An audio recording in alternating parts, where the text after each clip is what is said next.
My name is Heather Scalf. Today is March 20th, 2015, and I'm interviewing Robert Roten for the first time. This interview is taking place at the University of Texas at Arlington's Central Library in Arlington, Texas. This interview is sponsored by the College of Liberal Arts and is part of the Maverick Veterans Voices Project. So welcome. Thank you for coming. All right. So can you tell us, where are you from originally?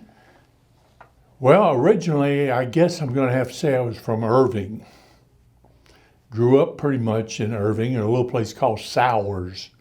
Doesn't exist anymore outside of Irving. So yes, that's what I claim as birthplace. Okay. Did you participate in ROTC in high school? No, we had no ROTC in Irving. Okay. I had Boy Scouts, the nearest thing that Mm-hmm. existed. And you participated in Boy Scouts? Oh, absolutely. Loved it. Okay. Were you an Eagle Scout by chance? Never got there. Okay. I went into Civil Air Patrol and got out of the Boy Scouts. Civil Air Patrol was popular in those days, but I don't even think it exists today. So why did you choose to attend Arlington State College? Because it was cheap and close. Ah, And I had no choice. I was going to college because my parents told me I was, but it was close and it was state school. Being a state school, it was very affordable. what did you study? I started out math. I decided that wasn't involved enough. I switched to chemical engineering, and I thought, well, that was too restrictive of where I might ultimately live. So I wound up in electrical engineering, and I graduated electrical engineering. So what were your first impressions of the school or the campus when you came? Well, I liked it. Didn't take long to find where everything was, and the professors and all I had, I thought was just super. And now I find most of the streets are named after them. Netherman, and I don't know, some of the other streets around here, I would know them when they were teaching here, and I was in some of their classes. Were there dormitories here on campus when Yes, there was. Did you live in one? Or did No, you I live at home? didn't. I lived in Irving, and I drove over every day. Okay. In addition to ROTC, what other campus activities did you engage in? Pretty much I stayed with ROTC and tried to pass electrical engineering, but there was times I was taking like 20 hours a semester. So I didn't have a whole lot of spare time. Were there any campus traditions that you participated in? Unless you could consider perhaps the march to Fort Hood. And I got involved in that certainly. And at that time we had a Captain Latham that was in ROTC I think he was assistant PS or a professor of military science. And he kind of was insistent on things we did. So we would have a forced march, in effect, every week, about 6-7 miles north of here, and played war games and rolled around, that sort of thing. Kept you busy. So you mentioned your course load. You were full-time the whole time you were here? Full-time, the whole time I was here. And then it wasn't a 4-year college at that time. So I transferred to Texas A&M. And I spent a little time, because Arlington was a satellite or whatever the right word is, I spent a little time at Texas A&M. But then the hormones took over and the love scene came on. And I thought I just couldn't live without this little old gal that I knew in high school. So I got married. When I did, I came back here to finish because Arlington had now become a 4-year college. So I was in the first 4-year college graduation class. Oh, interesting. So were there any professors here or instructors who significantly influenced you? You mentioned you had several. A few of them, I don't remember their names. I remember one in particular, though, that I had in electrical engineering named Dr. Cash. And I liked him extremely well. And then there was a professor in mathematics. And I'm a little bit hesitant to even say what I think his name was, but I think it was Lassiter, but I could be mistaken. He was unusual. First time I saw him, we were in summer school. And I went to the class, and here this guy comes in, unkempt hair, disheveled hair might be a better word. His shirt tail half pulled out, his pants a little bit baggy. And I didn't pay any attention. All the rest of it was just talking and so forth. And he goes up and wipes the blackboard off. And I'm thinking, well, he's just a janitor or something. Well, in a few minutes, he says, "Can I have your attention? This is Mass such and such, and I'm so-and-so." And I thought, oh, no, I'm in school to learn something. What's this guy going to teach me? And I, sat back, and he called the roll. And then he took his roll book, he threw it in the bottom drawer, and he says, "I won't need that anymore."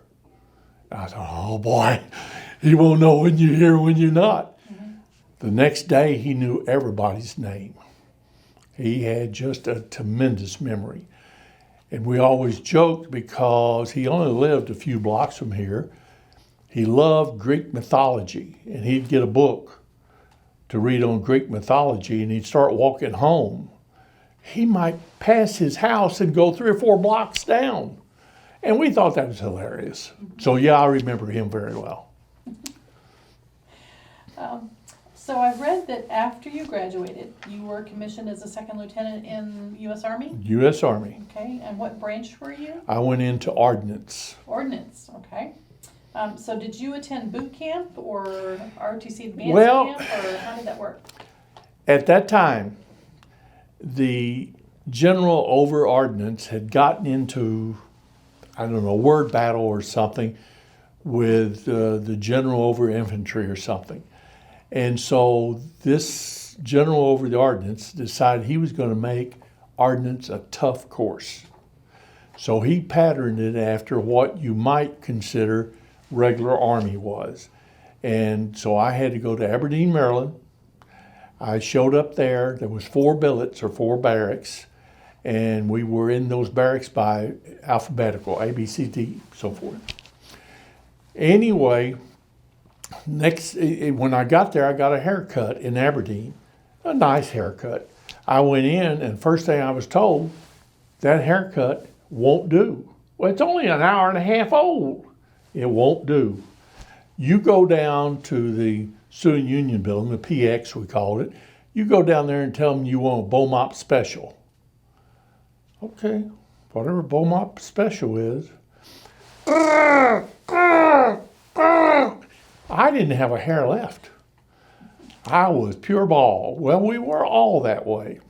And the next morning, something like about 4 o'clock in the morning, we're up and we're out. And that went on 7 days a week.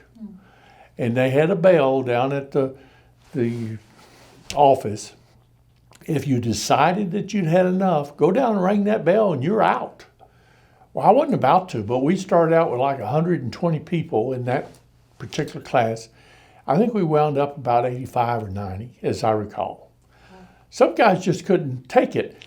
I've got to credit Captain Latham, who later became General Latham, related to Rex Latham. I've got to credit him because, he put us through a pretty rough time. And some of these guys came out of the colleges where they just kind of showed up ROTC, and it was just an academic course, and they didn't go through any of this stuff like marching to Fort Hood or running out and going through the mesquite bushes every Thursday afternoon, things like that. So I have to credit him that I wasn't about to give up, and I got through the course. And finally, after 6 weeks, I then went on to explosive and demolition. But the basic course was, I think BOP was Basic Officer's Candidate or something, what it stood for, as I recall. But nevertheless, yes. So you worked with, or you said you trained in explosive ordnance disposal? Well, and some of that, and also in supply. And I wound up being assigned to an ammunition company that we supplied and demolished unusable ammunition, that sort of thing. Where was that? Wound up back in Fort Sill. Got all the training in Maryland, but I came back to Fort Sill, and that's where I was stationed. But I was in, at that time, what they call a strike outfit. I don't believe those exist anymore. But what that meant, that if you got alerted, you had to be prepared to move out within 72 hours. So we always had exercises. One of the first exercise wound up being in Washington State. And I was XO of the company. So consequently, I had to get all the vehicles ready to go. And we went down to Shepherd Air Force Base, which is only about 50 or 60 miles from Fort Sill. Went to Shepherd Air Force Base, and these cargo planes was taking off. And it seemed like in about 30 or 40 minutes, they coming back and landing again. Well, the CO went out on the very first plane. And me being XO, I was going to go out on the very last plane, make sure everything's loaded. I convinced myself they're just flying up to Fort Sill, offloading and coming back. And I almost had my driver drive me to Fort Sill. Well, I was so tired, we was just poop. We was wore out. We spent the last 72 hours getting ready to go. So I didn't. We loaded up, and I dozed off. Next thing I know, we're landing in Washington State. So thank God I didn't drive back to Fort Sill. We're landing in Washington State, and we was out there for like a month playing war. And then another occasion, we had, I think what they call this one was Coolie Crest or something, but it took place down at Fort Hood. We convoyed to Fort Hood and played war down there, and that's when the Cuban thing broke out. And in the ammunition company, we always split. That one platoon would be on the aggressor side, one platoon would be on the good guy side. I was always on the bad guy side. I don't know why, I always was. And I'm in my tent, and all laid back, got my boots off, and all of a sudden some idiot over the radio says, Lieutenant Roten. Yes, sir. You're one of the log headquarters immediately. Well, it's going to take me 4 or 5 minutes to get my boots. Now. Well, we got down there and we found out we was convoying back that night. This is 10, 11 o'clock at night. We found out we were convoying back that night. And we got back in Fort Sill, I don't know, 2, 3 in the morning. But nobody knew we was back. Nobody knew it. That was a secret. We might be going to Cuba. And so we went through training, and the plan was I was going to air jump I never jumped out of a plane before. I was going to parachute with my platoon into Cuba. And we trained for about a week or 10 days. And the big old basement of the headquarters down there had about a 12-foot ceiling. And they tied a bunch of parachute cards to bolts in the ceiling. And we'd get it up on a table and jump off. God. After that week, I couldn't hardly walk. I was bow-legged. And then they put up a big, tall pole, and a wire stretched out, and we hook on and slide all the way down. But thank God we never did have to parachute into Cuba, but I sure thought we was going to. So you got out shortly after that, I correct? spent 2 years in the service. Okay. And my problem was my wife. She died in 98, but my first wife, she hated every moment of the service. That all the colonels' wives, all the majors' wives, was always ordering the second and first lieutenant wives around. She hated it. So I'd spend all day fighting issues, at the post. I'd come home and I'd spend half the night fighting issues at home. She convinced me. Here I was with an electrical engineering degree, making $222 a month and maybe 20 cents. That's before the Army started getting any raises. And I'd gotten up to 270 because I was now a first lieutenant. And she says, you're wasting your education. So I started feeling around and wound up with a job in EI DuPont in Maryland. Outside of I don't know where it was, but outside of Baltimore, I guess it was. So it sounds like you didn't do any major traveling between Maryland and Oklahoma other than skirmishes and? Well, no, we also went to South Carolina. Okay. I left that out. We had another exercise. It seemed like about every 3 months we had an exercise. Okay.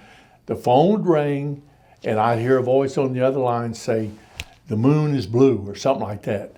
And I was supposed to say, "Yeah, but it's going to turn red." And that was a signal to get ready, get out here. Mm-hmm. And I had a Foot Locker at post packed. I didn't have to take anything. All I did was put on my uniform, my boots, and out I went. And within 48, 72 hours, we were either told it was over with, or we was told we were going here, going there. So went to Washington State, we went to Fort Sill, we went to South Carolina, outside Sumter. Quite a few exercises, yes. Mm-hmm. So of all of your experiences there, is there anything anything else that you would like to share with us that was particularly memorable or very humorous maybe? Oh, there was some funny moments, some which I probably can't relate. There was some funny moments. Right now, I guess it's kind of escaping my mind. I think the convoy to South Carolina, once again being XO, I was to keep the convoy together. The commanding officer, CO, would be up front, and then I'd leapfrog with the Jeep up and down the convoy. And when we got close to a major city, whatever it might be, Atlanta or wherever it might be, I was to take off, get ahead of the convoy, get to a phone, call the police department, tell them we had a convoy coming through, please escort us. Well, in one of those little episodes, somehow or another, my company convoy got rerouted.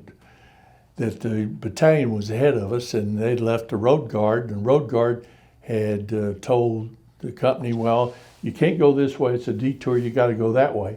Well, they picked the road guard up. I didn't know that. So by the time we got up there was nobody there, and I just kept going the way we were supposed to. And I kept saying, "We got to catch a convoy, we got to catch a convoy. Where's the convoy?" Finally, I said, "There it is, way up ahead." We come pulling in, we'd caught the battalion. And the Major McCartney says, "Well, Lieutenant, what are you doing here?" I said, "Well, Major, what in the hell are you doing here?" We finally figured out I'd passed the company convoy. I had to go back and find it. That was kind of embarrassing. Things happen, right? Things happen. So can you tell me a little bit about your transition from military to civilian life? Well, I came out of military life, and incidentally, I loved military life. Loved it. I just plain liked it. I just had a little bit of problem with my wife mate. Anyway, I came out and I went into a reserve unit and went into working with DuPont up in Ohio, Circleville, Ohio, and was assigned to a quartermaster unit, reserve. And so the first night I had to drive from Circleville to Chillicothe, I believe it was, to go to the meeting. And I wear my uniform, I walk in, and all of a sudden this captain over this reserve unit calls attention, and everyone's jumping up and saluting, and I'm thinking, what's going on? I'm a first lieutenant. What is it? Well, they was expecting the inspector general, and I show up in the uniform, a winter uniform, incidentally, and they're all in fatigues and so forth. Well, when I finally got that straightened out and said, "Hey, I'm not a general, I'm a lieutenant, you're a captain, you don't call," et cetera, et cetera. It was the next meeting that the general was showing up, and I'd had an episode at Fort Sill. When you went through Aberdeen, through Ordnance Basic Officers Training, everyone got their fatigues pegged. And I don't know if you know what that means, but it means cut the trousers so they're tight. So we all had pegged fatigues. I show up in Fort Sill, and everything went okay for a couple weeks, but I'm walking up to the PX one day, and this Jeep pulls over, and it's got 2 stars on the flag out front, and this guy gets out and starts reading me the riot act. I think, I've seen you before somewhere. Anyway, he says, I'll be out of those peg fatigues right away, da-da-da-da. I go on up PX and I take every penny I've got to buy another pair of, because officers bought their own uniform. Took every penny I had to buy me another pair of fatigue pants. Then I realized I had met that guy, that when we first got to Fort Sill, we were invited to a open house. It was almost Christmas, to an open house. Everyone showed up in their dress blues. And it was a command performance, so I was there. Well, my wife was milling around, and she met this guy with a red jacket on. And she brings him over and says, Rob, I want you to meet General Snipe. And he said, no, ma'am, it's General Sparrow. And then she says, I knew it was some kind of bird. Well, this was the guy that jumped on me about the fatigues. Time I got to PX and got back, the order was all over the post, no peg fatigues. Mm-hmm. Well, let's now go forward. I'm in Ohio at this time. The Inspector General was coming. I'm in the outfit that, I've never been with. I've only had 1 or 2 meetings with them. We're waiting on this Inspector General to show up. And all of a sudden, here he is. And he walks in, everyone's standing in attention around the orderly room. He bypasses everybody. He walks right on by the captain. He walks right on past everyone else and comes over to me and says, Lieutenant Roten, how are you doing? And it was General Sparrow. And, that impressed the fool out of everybody else. They didn't expect that, nor did I. Mm-hmm. So, those are some humorous moments out of my service. So how do you think your military service influenced your civilian career? When I graduated from high school, I would have to rate myself as being pretty shy. That I didn't speak up much, I didn't say much. ROTC changed a lot of it, but the time I got into the military service, I realized, hey, there was nobody I could turn around to and say, what do I do? I had to make a decision. Thank God I had some good sergeants that they would usually guide me in the right direction. But I had to make that decision. So time I came out of my military service, I wasn't shy anymore. And consequently, I went into industry in management role, and I had to fire people, I had to hire people, I had to discipline people. And that wasn't something I always liked to do. So did you go back to school at all when you became a civilian? No, I didn't. Okay. I graduated from here with like 260 or 270 credit hours. My major only required about 135, but I had just about enough, I had enough math credits I could have got a math degree, but I didn't have enough foreign language. I had to have 12 hours, I had 6 hours. And I could just almost done it in chemistry. I had to have something like another 18 hours of, I think is, I don't remember what it was, analytical chemistry or something. And I'd had a degree there. So no, I'd had pretty much all the school I wanted. So can you tell us a little bit about your work with the Cadet Corps Alumni Council? Well, this is fairly new to me. It's been about a year now that they were looking for another member or two. And I said, hey, I live about 3 hours away, but if we don't meet too often, it'll be fun. I'd like to get involved. I'd like to contribute. I'd like to see what I could do. So up to this point, I really haven't done a whole lot of mentionable things other than attend a few meetings. So what is the role of the council as you understand it? Well, I think they're set up to provide guidance with regard to even the young cadets that's in ROTC, help kind of fashion some of the ROTC policies, that sort of thing. Okay. So is there anything else that you'd like to tell us about your experience as a student or your military experience that I didn't ask you? No, because right now it doesn't come to my mind because I spent so much of my time in industry.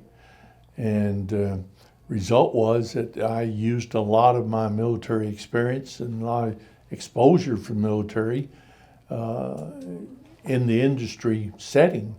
Like I said earlier, well, there was a brief time in industry where I was kind of selected, and I'll use the word as a hatchet man, that they'd have a plant that wasn't doing well, and I would be invited to go to that plant.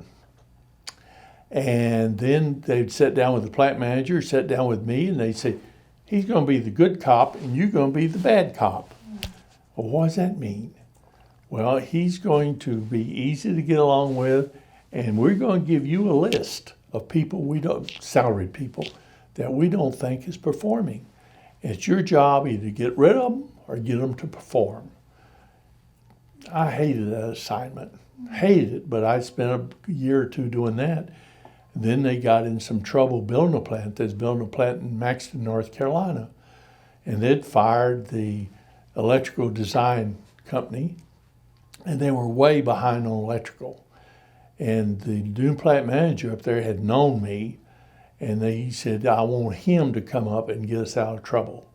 So I went to Maxton, North Carolina, and my job was to get that plant up and ready to go electrically. And it was a disaster. And I worked 12, 14 hours a day. And first day I was there, they said, well, your desk is right here in the office. They'd finished the main administration building. Your desk is right over there. And says, and you need to get that done. I said, okay. Well, I went down and I said, get me 2 sawhorses, get me a piece of plywood. And there's a phone on that column over there. Put my plywood and the 2 sawhorses right over there. That's going to be my desk. And I would sit there and do the electrical design and drawings, and the contractor would come over and almost rip it out of my hands because they were looking for it. And I'd start another one. And they'd come get it, I'd start another one. Well, all these mechanical engineers from Campbell Soup World Headquarters, they'd sit around all day in their Aberdeen slacks, making phone calls and doing crossword puzzles because they had done their job. The equipment was there, the equipment was set. None of it was hooked up. And Campbell Soup had a policy that they'd go home every other weekend. This half would go home this weekend, that half would go home this weekend. And they'd leave on Thursday, wouldn't get back until late Monday. Well, I put the contractor on 24-hour shifts, 12 hours to 12 hours, 7 days a week. Time they got back, all this equipment they had set was hooked up, ready to run, and they were now behind. Well, that got to be fun, but it was awful. Finally, we got the plant up and running, and I came back off that assignment.